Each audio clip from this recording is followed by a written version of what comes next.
big homie wanted to look like a gay painter. Look, when Jay signed his contract, the big one was with Beyonce.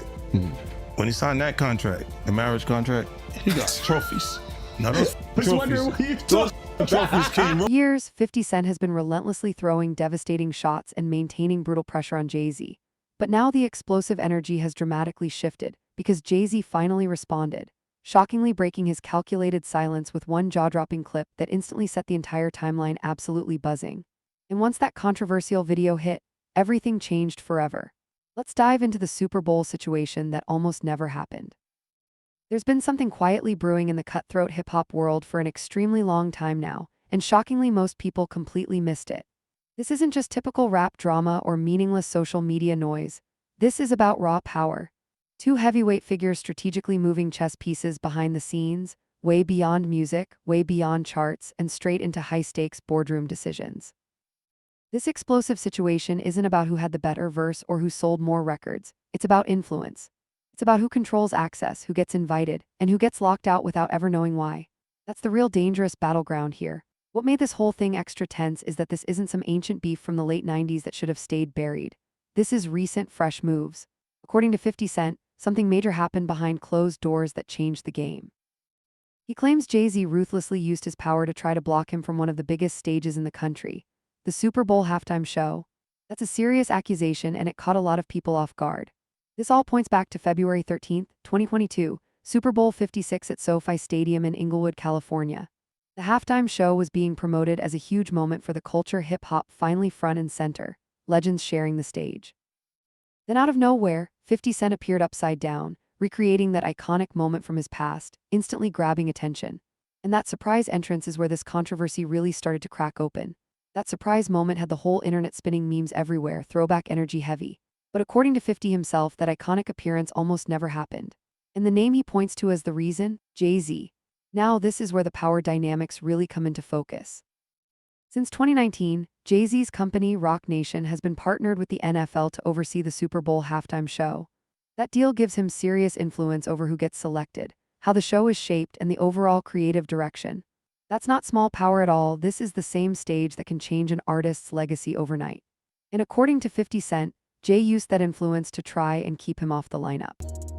Told Dr. Dre, just for people who's not up on this, or Eminem, that he didn't want you to perform part of that Super Bowl that they had a couple years ago. That's the accusation, plain and simple.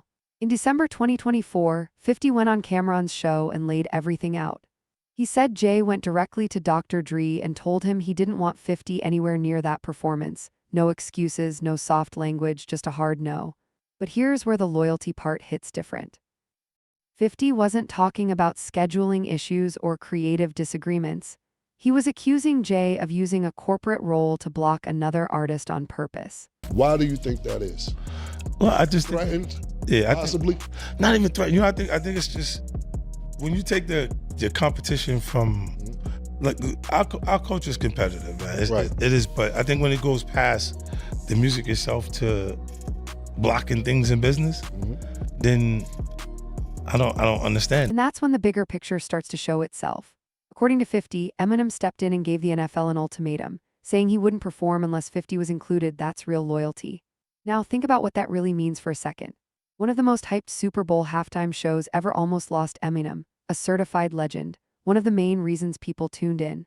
And all of that allegedly because Jay-Z didn't want 50 on that stage. That's not small beef anymore. That's the kind of executive-level move that could have cost networks millions and embarrassed the whole league on the biggest night of the year. 50 Cent has been trying to break down the motive behind it. In a July 2024 interview with The Hollywood Reporter, he didn't dance around it at all.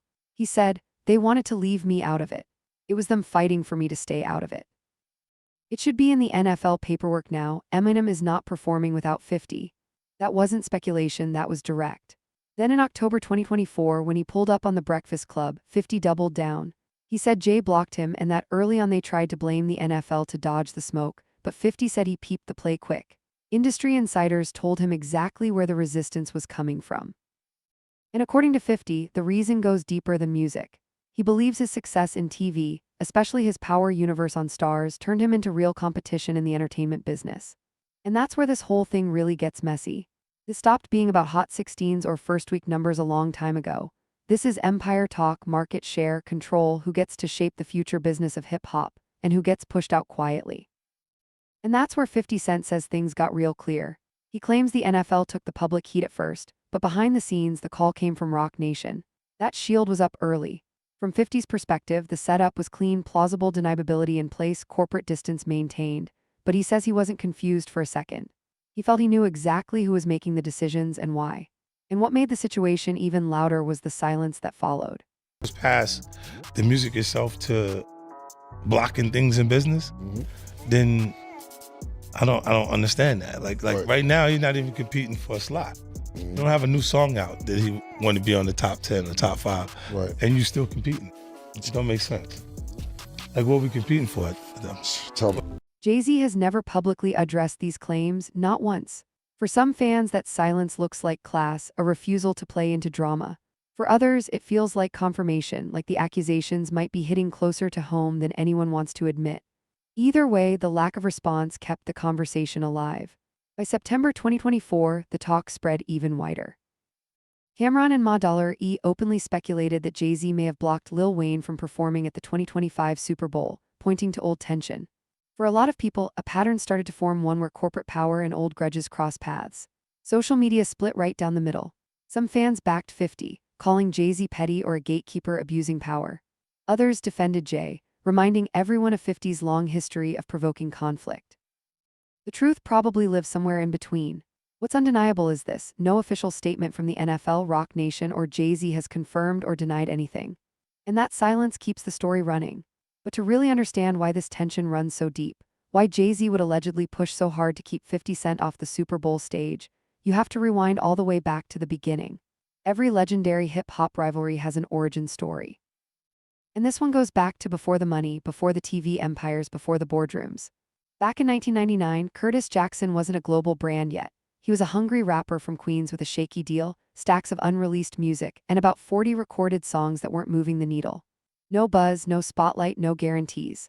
And instead of waiting for permission, 50 made a bold move that would define his entire career. Took inspiration from the Notorious B.I.G. and his 1993 track, Juicy, where Biggie imagined scenarios involving R&B stars.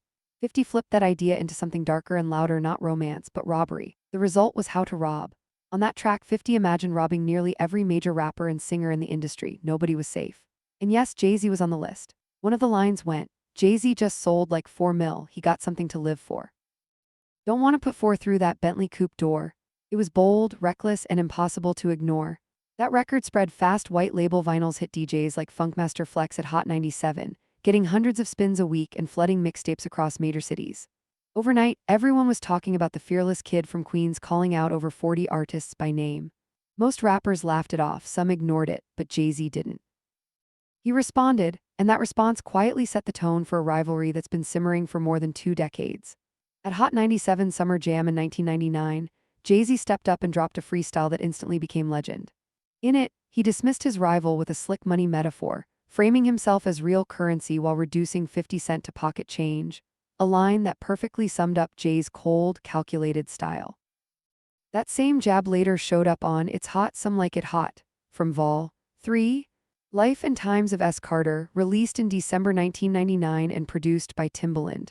Jay doubled down, bragging about his dominance and making it clear he saw himself on a completely different level in the game. 50 didn't let that slide at all. In 2000, he fired back with Be a Gentleman, a direct response where he questioned Jay's image and street credibility, calling him out for playing a role instead of living it. He mocked the idea that charts and fame automatically equal respect, making it clear he wasn't intimidated. The back and forth could have gone even further, but real life hit hard. On May 24, 2000, 50 Cent was shot 9 times outside his grandmother's house in Queens. He survived against the odds, but the fallout was heavy. Columbia Records dropped him and his debut album, Power of the Dollar, was shelved. That moment paused the rivalry. While 50 spent the next 2 years healing, rebuilding, and flooding the streets with mixtapes, Jay-Z kept his run strong, especially with The Blueprint in 2001. The tension stayed quiet, but it never disappeared. Then everything shifted in 2002. 50 came back louder than ever, signing with Eminem and Dr. Dre under Shady Aftermath. When Get Rich or Die Tryin' dropped in February 2003 and sold 872,000 copies his first week, the balance of power changed overnight. Before long, the takeover was undeniable. Tracks like Inda Club and 21 Questions went diamond-level big, running nonstop on radio across America. At that point, nobody was questioning if 50 Cent was legit. The real question became whether anyone could slow him down, and Jay-Z clearly saw it coming. In a 2013 interview on The Breakfast Club, Jay-Z admitted he warned his own Rockefeller Records artists ahead of time. He said, "I'm telling you, y'all got a chance right now, just flood it, put out a lot of music because 50 Cent is coming." That wasn't hate, that was fear mixed with respect. What followed in 2003 was an awkward truce. The two appeared together in a Reebok commercial, co-headlined the Rock the Mic tour, and even crossed paths creatively. Jay rapped over 50's beats, while 50's G-Unit sneakers reportedly outsold Jay's S. Carter line by a wide margin, according to 50 himself. But beneath the surface, the tension never really went away. 50 constantly framed himself as the bigger global force, pointing to numbers that told a very loud story. And he didn't stop there. 50 has been blunt about what he sees as Jay-Z's biggest flaw. He claims Jay avoids direct confrontation, preferring to put others out front instead of handling issues himself. That critique even spilled into image. 50 once called Jay-Z the coolest punk in hip-hop, a sharp contradiction meant to suggest that polish and corporate calm don't always earn street respect. The message from 50 has always been clear. He sees Jay-Z as someone who plays chess, not checkers, avoiding direct clashes and using corporate structures as protection while others handle the mess. Whether that's smart strategy or a flaw depends on who you ask. But that difference in style is at the heart of their rivalry, and that rivalry didn't stop at music. In 2004, 50 Cent made a move that changed how artists viewed business forever. He partnered with Glasgow, choosing equity instead of a simple endorsement check. When Coca-Cola bought the brand in 2007 for $4.1 billion, $50 reportedly walked away with an estimated $60 to $100 million after taxes. That move became legend. That same year, Jay-Z sold the rights to Rocawear to Iconix Brand Group for $204 million in cash. Both deals were huge wins, but 50 never stopped framing his vitamin water payday as the smarter, bigger play. The business shade kept going as both men built empires competing for the same cultural space. Then came 2007, when Kanye West dropped Graduation on the same day 50 released Curtis. It became the most talked-about sales battle in hip-hop history. Kanye won decisively, and 50 accused Jay of pulling strings behind the scenes using his role at Def Jam Recordings to give Kanye every advantage. That accusation fit perfectly into 50's long-running narrative of Jay as a power player who never gets his hands dirty. But in recent years, 50 has taken things even further, pushing into personal territory with a new angle that shook fans hard. If the Super Bowl claims raised eyebrows, what he said about Jay-Z's Grammy Award success has sparked an entirely new wave of controversy. 50 has taken things even further by pushing a theory that really set people off. He's claimed that Jay-Z holding 24 Grammy wins, the most of any rapper, is more connected to his marriage to Beyoncé than to his music alone. That accusation hit loud, and it definitely stirred debate. Now, to be fair and accurate, Jay-Z already had 4 Grammy wins before his first collaboration with Beyoncé, not one, as 50 has sometimes suggested. But where 50's argument gains traction is in the timing out of Jay-Z's 24 total Grammy wins. 20 came after 2004, right when his partnership with Beyoncé, joint projects, and polished mogul image fully took shape. That timeline is real, and it's what 50 keeps pointing to. 50 ties this into what he sees as Jay-Z's carefully planned image shift. In his view, the Grammys reward perception and presentation just as much as the music itself. He's been vocal about this for years, often bringing up Tupac Shakur, who never won a Grammy despite his massive cultural impact. To 50, that's proof the system favors safe, marketable figures over raw voices. 50 himself has 5 Grammys, which might explain some skepticism, but he frames his criticism as bigger than personal feelings. He positions himself as someone calling out an industry that prioritizes relationships and branding over authenticity. And he didn't stop there. One of his most provocative angles has been linking Jay-Z's image to Jean Mitchell Basquiat, suggesting Jay modeled his whole look and mystique after him. Random or not, it shows 50's willingness to attack from every direction. He's mocked Jay's appearance, questioned his authenticity, and even labeled 44 golf course music, implying it drifted far from the streets that made HOV famous. And yes, the memes followed right behind. The irony in all of this isn't lost on hip-hop watchers. You've got 2 men who came from absolutely nothing. Jay-Z rising out of the Marcy Projects in Brooklyn and 50 Cent coming up from the streets of Queens. Both built billion-dollar empires from raw ambition. On paper, there should be mutual respect. Instead, they've spent nearly 25 years locked in a Cold War that evolved from rap bars to boardrooms to social media jabs. What's interesting is that 50 has been pretty consistent about how he frames it. He said more than once that he doesn't actually hate Jay on a personal level. When they cross paths in real life, it's cordial. But the issue, according to 50, is philosophy. He doesn't respect what he sees as Jay-Z's way of moving, using corporate power to settle personal issues while staying out of the line of fire. To 50, hiding behind business structures and polished branding isn't strength, it's avoidance.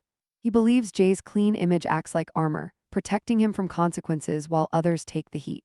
That's where the divide really lives. 50 built his whole persona on being the opposite. He wants conflict out in the open. He wants pressure up front. He wants anyone stepping to him to know exactly what comes next. Where Jay is calculated, 50 is confrontational. Where Jay stays private, 50 goes public. Where Jay is diplomatic, 50 is aggressive. And that contrast is exactly why this rivalry refuses to die.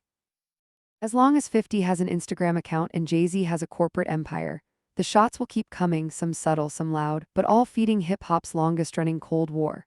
What makes this moment hit harder is how everything lines up at once. The Super Bowl allegations questioning gatekeeping, the Grammy theory challenging industry credibility, the image critiques, and two self-made legends now divided less by beef and more by belief. 50 Cent moves through the world chest out, fearless, posting straight through controversies that would send most celebrities hiding behind PR teams. Jay-Z, on the other hand, moves in silence, letting lawyers, contracts, and corporate walls handle the pressure while he rarely responds publicly. Two mindsets, two playbooks, same level of power. They represent completely different approaches to control: the gladiator versus the emperor, the street corner versus the boardroom, the comment section versus the contract clause. And that contrast is what keeps this rivalry alive. What's wild is that after all the diss tracks, the sales wars, the business competition, the social media trolling, and the Super Bowl accusations, neither man has actually taken the other out. They're both still standing, still winning, still operating at the highest level. Both built empires their younger selves probably couldn't even imagine. And whether they'd ever admit it or not, they've pushed each other to evolve sharper, smarter, hungrier. That's what happens when a rivalry lasts over 2 decades. At some point, it stops being about hate and starts being about definition. Each man exists partly in opposition to the other. Their legacies are linked forever in the story of hip-hop's corporate era. You don't get one without the other. So the next time you see 50 post another meme about Jay or hear another claim about blocked opportunities and power plays, remember, this isn't just beef. You're watching two kings fighting for the same throne using weapons that didn't even exist when they first picked up a mic. And trust me, this story is far from over. If you enjoyed this breakdown, make sure to like, subscribe, share, and drop a comment.